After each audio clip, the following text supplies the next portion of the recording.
Saya ingin mengatakan secara sosiologis, di masyarakat itu orang akan menghormati kita kalau kita kaya. Anda mau bantah kayak apa? Saya boleh cerita sedikit walaupun anak-anak saya sering tegur, jangan bicara. Kita kalau penampilannya tidak kaya, tidak punya performance eksis, mau ngomong apa sih kamu? Ya. Saya pernah mengisi acara taklim tablik di sebuah daerah. Saya menggunakan mobil saya yang sebelum itu, mobilnya udah bonyok-bonyok. Tahu bonyok nggak? Sebelum sampai ke lokasi saja, mobil saya nggak boleh masuk oleh panitia, laskar lagi. Kan kalau kaca kan agak gelap, dia nggak lihat kan, karena dia nggak yakin kalau acara sebesar itu jamaahnya puluhan ribu orang, masa penceramahnya mobilnya jelek. Mobil saya nggak boleh masuk. Saya bilang pada sopir saya, udah Pak, kita geser aja, kita cari tempat di pinggir sungai. Tujuannya udah, yang penting walaupun kita jalan agak jauh, yang penting. Dikejar sama panitia, terpaksa keluar asli. Saya buka kaca, lo laskar, lo kenal gua nggak? Lihat tampang gue, lihat nama gue Alfian Tanjung, penceramah ini gua doang, nggak ada lagi yang lain.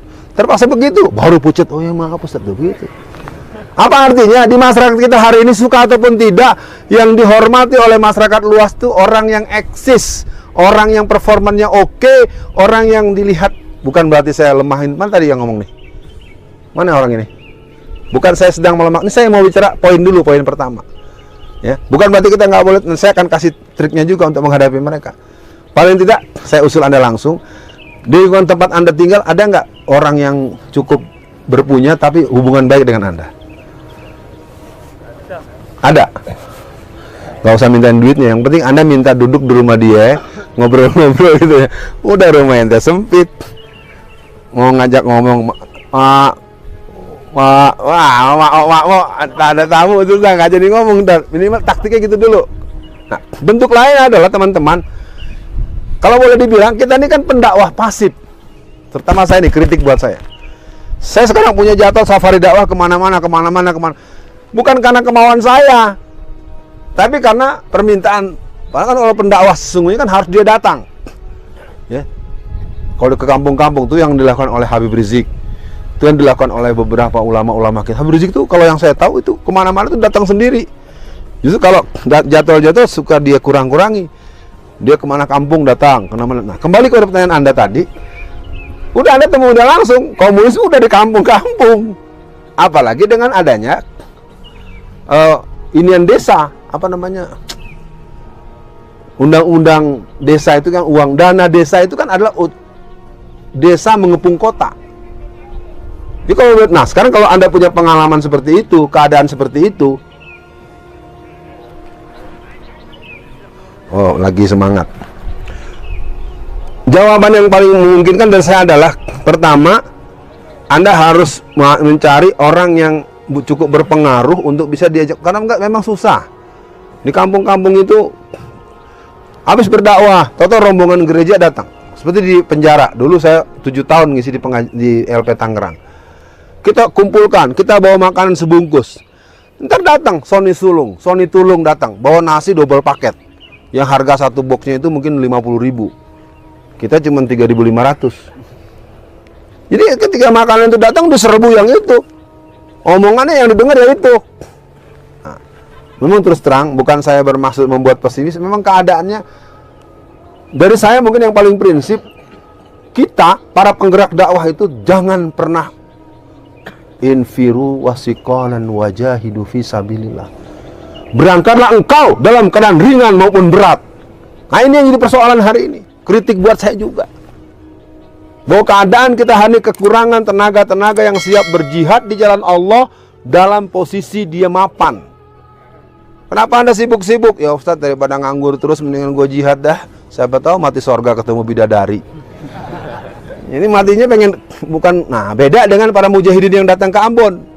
Nah, yang mudah-mudahan hiburan juga. Di Ambon itu, ketika pertempuran mulai terjadi pertanggal 1 Januari tahun 1999 dan berakhir tanggal 22 Agustus tahun 2002, itu mujahid-mujahid seluruh dunia itu yang datang itu adalah orang-orang yang sangat kaya. Jadi dia datang dulu orangnya, 2 minggu kemudian kontainer datang bawa uang. Jadi uang tuh fisik. Ya, tapi ini udahlah, jangan diterusin. Dan jelas ini kejadian. Nah, kalau kita di kampung-kampung hari ini, kelompok-kelompok komunis memang sudah berjalan lama, dan persoalannya mereka berkolaborasi dengan Kristen. Wallazina kafaru ba'duhum awliya'u ba'd. Kenapa? Karena tahun 1967, 2 tahun setelah pembantaian dan pemberantasan komunis, maka orang-orang PKI tahun 1967 sampai 1971 mereka sudah memilih pindah agama. Walaupun di KTP-nya adalah Islam, 7 juta kader-kader PKI, warga-warga PKI, orang-orang yang tertuduh dan terpapar PKI, kebanyakan memilih jadi orang Kristen.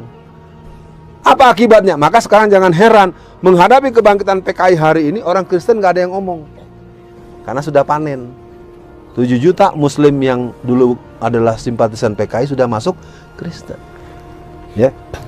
Di keadaan memang sekarang tinggal kita-kita. Maka dari itu pesan dari saya pertama, wahai Alfian, wahai teman-teman semua, wahai sahabatku sekalian semua, kondisi ini sebagaimana yang diingatkan oleh Ustadz Zulkifli Muhammad Ali.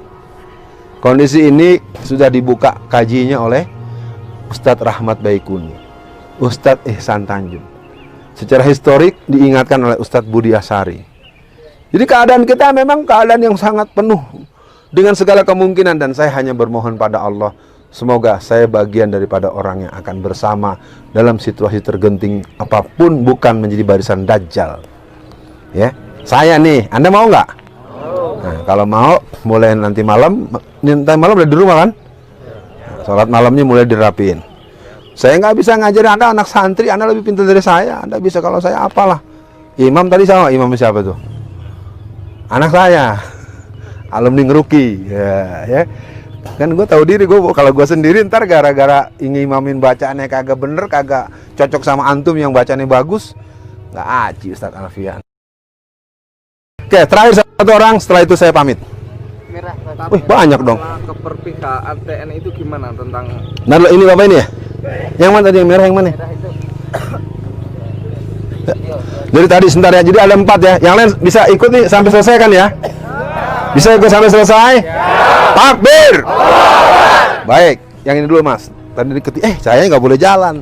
Kalau jalan ntar ini rekaman ini. Ya silakan Anda. Hari ini generasi setelah saya ditanya PKI apa itu nggak tahu, karena ternyata ada tema yang diputus, nggak tahu ini sengaja atau tidak, karena di beberapa event itu di 2 tahun yang lalu ada hebohnya nonton bareng itu loh. Itu kan lumayan sebenarnya menggerakkan teman-teman seangkatan saya, di bawahnya saya sedikit, jadi kelingan bahwa ternyata PKI adalah jelek gitu. Nah setelah itu tidak ada lagi, akhirnya juga akan putus, dan itu akan berulang. Apalagi itu PKI yang intinya adalah musuh secara nasionalis, itu menjadi musuh kita bersama-sama dulu. Kalau sekarang nggak tahu nasionalis musuh atau tidak menurut Ustaz. Apalagi mungkin masalah Mbah Kartosoewiryo, kalau itu tidak diterangkan secara menyeluruh ke generasi kita berikutnya, nggak tahu. Taunya Mbah Kartosoewiryo itu termasuk pemberontak yang kurang benar sih hadapan negara kita. Mungkin menurut baik, kunci udah saya tangkap karena ini ada banyak dan tadi satu-satu jadi akan sangat lama. Untuk ini saya selesaikan semua. Saya ulang dulu supaya jangan nambah di jalan ya. Satu lagi sebentar. Tadi ada berapa orang? 2, 3. Udah ya. Jadi kalau ada yang baru ingat belum kemudian nanti dulu. Jadi tinggal 3 orang lagi. Tadi saya sudah tangkap keputusan sejarah dengan Bapak Imam Kartosoewiryo. Silakan Mas. Apakah keterlibatan TNI itu apa keadaan negara ini, tahu posisinya itu gimana? Oke, posisi TNI. Yang dekat dulu nih, mana tadi sini? Ya Mas. Apa TNI menentok, apa ngomong? Iya. Etok lah ngerti. Iya, paham. Untuk pertanyaannya Ustaz, ini menyangkut perkembangan seperti apa? Karena saya itu beberapa bulan yang lalu ketika Ustaz di kadang kajian itu Ustaz cuma menyampaikan sedikit sekali. Oh, Anda hadir ya? Ya. Cukup. Oke, satu lagi yang pojok sana tadi, Abang. Masalah pemilihan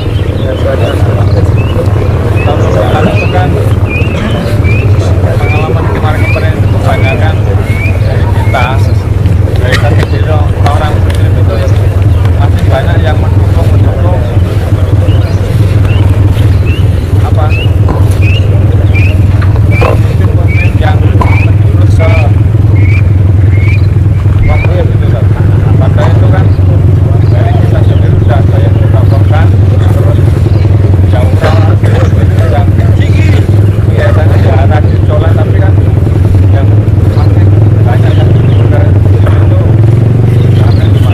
Baik, soal keterputusan sejarah Kartosuwiryo, TNI, acara Masjid Syuhada yang di Jogja, yang barusan tadi tentang pemilihannya.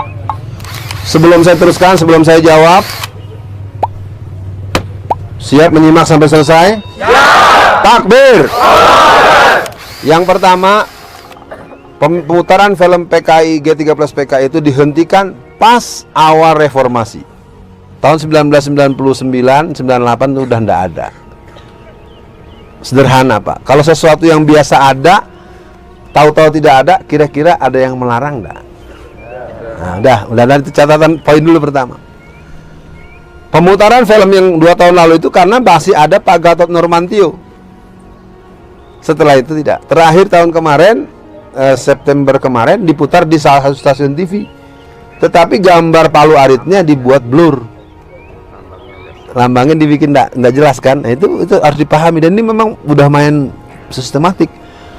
Tahun 2004 saya mendatangi Menteri Pendidikan Kebudayaan waktu itu, Pak Bambang Sudibyo, Profesor Bambang Sudibyo.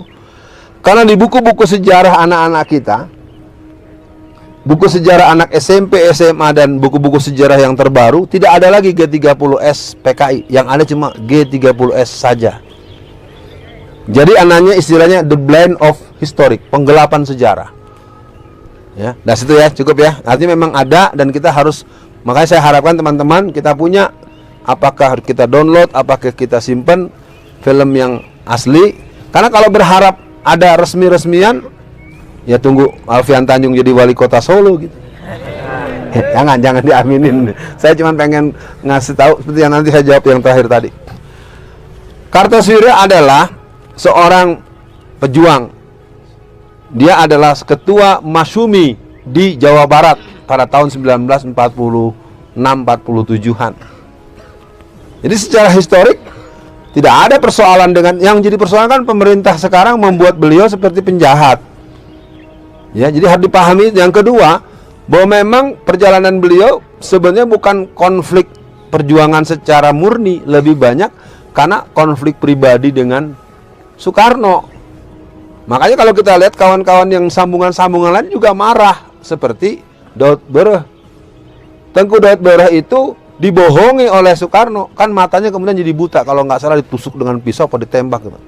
Karena dia marah, dia apa? Kata Soekarno itu kan bilang pencoretan 7 kata itu sementara. Jadi jamaah biar tahu, pencoretan 7 kata 18 Agustus itu sementara, alasannya biar tenang. Ternyata sudah berjalan berapa bulan, dituntutlah. Baru yang nuntut ditangkap-tangkepin dengan tuduhan subversif. Dulu namanya subversif, ekstrim, sekarang radikal, radikul, segala macam. Jadi Kartosuwiryo adalah bagian dari pejuang Islam yang harus kita apresiasi, dan tentu hari ini membahas panjang lebar, waktu kita tidak cukup. Yang jelas kita punya banyak pejuang dan pahlawan. Kita katakan dalam Quran disebutkan wa quli malu fasyarallahu amalukum wallahu wa rasulihi wal mu'minin.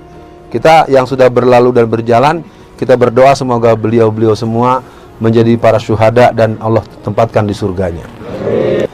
TNI udah nggak ada sejak 99. Dipisahkan TNI dengan Polri, membuat Polri jadi raja di raja. Masa kalau tentara dengan tentara kan harusnya adu senjata kayak atau apa nih? Iya kan? Iya, gimana? Sama dengan Menteri Agama yang dulu. Agak mirip tuh dengan si Reinhardt. SCC. Kalau yang nyambung langsung ketawa itu ya. Jadi bukan saya melemahkan, saya 20 tahun sampai sekarang masih sering interaksi dengan TNI. Itu memang dilemahkan. Sampai sekarang tidak ada lagi TNI yang berani. Ada seorang calon kepala Bukit Barisan, calon Panglima Kodam Bukit Barisan. Sewaktu saya mulai diproses dalam proses hukum di pengadilan, dia memberikan pembekalan di Medan. Dia membahas bahaya PKI. Apa kata dia? Saudara-saudara, hari ini sedang sangat perlu kita perhatikan kebangkitan komunis. Ada orang yang sangat menguasai tentang komunisme, malah dipenjara. Rupanya di peserta list itu ada orang PDI Perjuangan. Laporlah ke DPP PDI di Jakarta.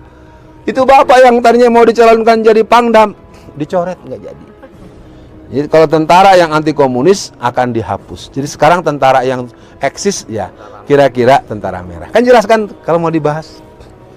Puas atau tidak? Ya nanti ngobrol lagi di luar deh atau WA-an. Acara yang adanya si Budiman sudah dibatalkan. Diganti dengan narasumbernya Teddy Tri Cahyono dan Lantip IT Developer dengan sekretaris inovator. Ini saya nyatakan ya karena kita juga sama. Pas dapat kan saya langsung sebar kemana-mana. Teman-teman Jogja, ntar Mas terus kita jalan dulu. Ada teman-teman Jawa, teman-teman Jogja. Budiman Sujatmiko adalah kader PKI yang harus dilihat secara.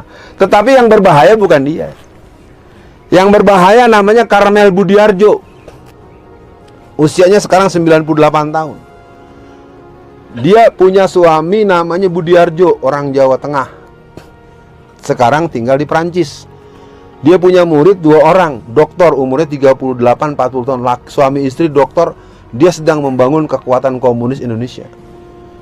Partai komunis sendiri sekarang dipimpin oleh yang bernama Wahyu Setiaji dan Teguh Karyadi. Jadi kelompok PKI sekarang ada di lingkaran istana memang. Jadi staf menteri namanya Dita Indahsari. Saya kan kalau Anda yang ingat dulu saya yang sampaikan apa tuh yang tanggal 5 Juni tahun 2016. Ingat nggak yang apa sih nama acaranya tuh yang di Pengkolan tuh 1 hari menjelang Ramadan, iya kan? Saya terangkan detail ya Mas, itu kan sebenarnya yang saya omong itu semuanya nggak ada yang bisa dibantah. Tapi karena memang sayanya harus ditangkap, ya ditangkap. Ringkas, acara tersebut memang berjalan. Budiman Sujatmiko tidak jadi ngisi. Ya, ini sebagai bentuk pentingnya kita punya saling kontak-kontak. Nah, soal pilkada dan segala macam. Saya mau bicara apa ya? Masyarakat kita pragmatis. Alah, ngomong melulu. Baca ayat, baca hadis, ora duit teh. Ini capek. Saya waktu tahun 2019, bukan 2004 lah. Saya mencalonkan jadi DPR RI. Itu yang hadir ribuan. Di sini ustadz di kampung-kampung. Ustazah di kampung. Banyak ribuan orang. Saya bilang sama tim saya, coba nih ustadz jangan dikasih uang, ustazah jangan dikasih apa-apa, kontan. Selesai tablik akbar saya terangkan peta politik, begini bahayanya, begini karena wah semangat. Ketika saya sedang mau pulang siap diambil sama seorang ustadz. Bapak-bapak, ibu-ibu sadayana entong contreng Alfian ente ayak cicisna. Gila nggak? Padahal kita ceramah berjam-jam tuh. Artinya bapak-bapak ibu-ibu semua jangan pilih Alfian karena Alfian nggak ada duitnya. Jadi penjelasan kita tentang situasi politik yang begitu detail nggak penting. Masyarakat itu nggak penting pengertian. Yang penting mana duitnya, mana ya. Apa rumus dari saya? Masyarakat kita sudah terbiasa membeli penderitaan dengan jangka panjang. Ya kan? Dapat di 200.000 susahnya 5 tahun. Makanya kalau ibu-ibu yang maksa juga, ibu berapa belanjanya sehari? 100.000 cukup start.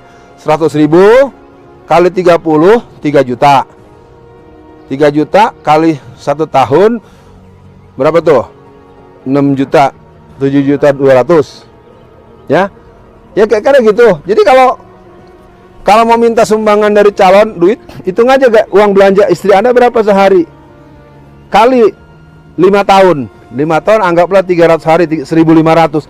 Jadi 1.500 dikali 100.000. Nah, berapa tuh? 150 juta. Bilangin kalau saya dikasih 150 juta, saya nggak apa-apa milih Anda. Walaupun itu nggak benar juga, tapi kan nggak mungkin kan orang mau ngasih gitu. Di masyarakat itu ngasih 100.000 aja mau kok. Dan pengalaman saya secara politik, masyarakat kita itu adalah tidak sanggup untuk menolak orang yang telah berbudi baik pada dia. Itu satu. Yang kedua, mereka biasa memilih pemberi terakhir. Jadi walaupun Anda ingat nggak Jakarta itu kan ada yang bagus tuh calonnya, Pak Adiaksa Daud. Kalau Anda tahu sejarah beliau itu orang yang bagus. Tapi dari awal bensinnya udah bocor. Giliran mau maju betulan udah nggak ada dananya. Saya calon nih. Ini kepala desa. Saya sejak kenalan dengan Anda 4 tahun yang lalu, Anda saya kasih 10 juta, 10 juta, 10 juta, 10 juta. Ya kan? Tapi kan 2 tahun kemudian ada lagi yang datang, ngasihnya berapa? 5 juta, 5 juta, 5 juta. 3 dikit ahli mepet ngasih masih juta. Pas hari pencoblosan cuma dikasih 200.000 sama rokok sebungkus. Anda kan pilih yang 100.000 depan mata. Orang lupa kok, di negeri kita tuh orang sering melupakan kebaikan orang kok. Tapi salah aja dikit bisa musuh seumur-umur. Padahal Anda bertahun-tahun bareng dengan saya, makan di rumah saya, uang sekolah anak saya yang bayar. Sekali waktu nggak sengaja Anda tersinggung sama saya. Udah, nggak teman seumur-umur. Sampai akhirat gua nggak teman lagi sama lo. Ayo saya tanya sama teman-teman, dalam kehidupan pergaulan betul nggak begitu? Kita berteman puluhan tahun, tapi tersinggung sedikit saja, itu bisa langsung putus pertemanan sampai hari akhirat. Sampai pisah jalan, yang satu neraka, satu sorga, saya nggak tahu yang mana. Sayang sekali, kata akhir dari saya, teman-teman, kondisi memang berbahaya, terus terang saja. Ada catatan khusus kemungkinan terjadi pembantaian di tempat-tempat yang tidak ada pertahanannya. Saya juga nggak tahu bagaimana cara mengingatkan, karena seingat saya, itu tuh ya, dulu udah dibahas Ustaz Alfian tuh, 30 tahun yang lalu. Ketika nyebut nama Andi Arief, ketika nyebut Ratna Sarumpait, itu nama-nama yang udah saya terangkan sejak tahun 80-an. Sudah saya bahas waktu yang tadi Anda bilang itu. Jadi sebenarnya saya sudah sebut, termasuk ini yang saya agak khawatir. Semoga tidak benar ya, kita mohon doa pada Allah. Kenapa? Karena presidennya Ahok, wakil presidennya Haritanu. Waduh, Anda akan bayangkan penyembelihan orang tiap hari dilakukan. Kalau kemarin kita dengar di Uighur, Turkistan Timur, nanti akan terjadi di daerah-daerah seperti Nusa Tenggara Timur, di Bali. Ya. Jangan sampai jadi doa deh, Allah, astagfirullahaladzim. Karena kondisi mereka bergerak terus. Kelompok Kristen itu latihan bersenjata serius sejak 2001. Dia punya 2 pola seperti Mukayam begini, bulan Mei dan bulan Oktober, setiap tahun. Anda tahu instruktur yang paling dahsyat? Itu yang ngomongnya itu, si Poltak, si Raja Minyak. Itu dia main peran antagonis. Kalau di depan televisi, dalam acara seolah-olah lebay, alay. Tapi dalam pengkaderan dia menerangkan, ini loh yang berbahaya nih. Ini kelompok Islam, ini gini. Nah, itulah yang perlu dipahami, dunia ini panggung sandiwara. Dari saya mungkin tidak memuaskan, kata kuncinya teman-teman semua, kita akan sampai kepada komitmen Innas sholati wa nusuki wa mahyaya wa mamati lillahi rabbil alamin. Dari saya Alfian Tanjung mohon pamit. Kepada semuanya, kita optimis bersama Allah, kita akan membela agama kita tegakkan syariat Islam, kita tegakkan daulatul Islam, dan kita jaga NKRI sebagai bagian daripada tempat kita beraktivitas. Takbir! Takbir! Takbir! Kalau ada tutur kata yang kurang berkenan, saya mohon maaf. Memang betul saya bagian dari warga Solo, tapi kebetulan kegiatan saya tetap se-Indonesia. Jadi mudah-mudahan pandai-pandailah mendengar-dengar nih, Ustaz Alfian lagi di mana. Karena sebetulnya saya harus membatasi omongan-omongan yang harus dibatasi. Kalau mau lebih dalam, lebih jauh, kita perlu semodel FGD atau liko-liko terbatas. Dan yang memanggil harus digaransi dulu. Ya jangan sampai tahu-tahu yang manggil dari Polsek lagi. Aduh, enggak, jangan lah. Udah cukup lah gua 29 bulan. Kalau mau ditambah lagi gantian ya. Mau gantian nggak? Baik, sampai jumpa lagi dan mohon maaf mungkin cara dan gaya ada yang kurang berkenan, tapi saya percaya teman-teman semua adalah bagian dari persahabatan kita yang ingin kita bersama Allah dimanapun kita berada. Saya ingin berjumpa di surganya Allah sebagai semangat orang-orang yang beriman. Mohon maaf, tidak bisa saya menyebut nama satu persatu karena memang belum begitu kenal. Terus Anda sendiri pun saya belum hafal namanya.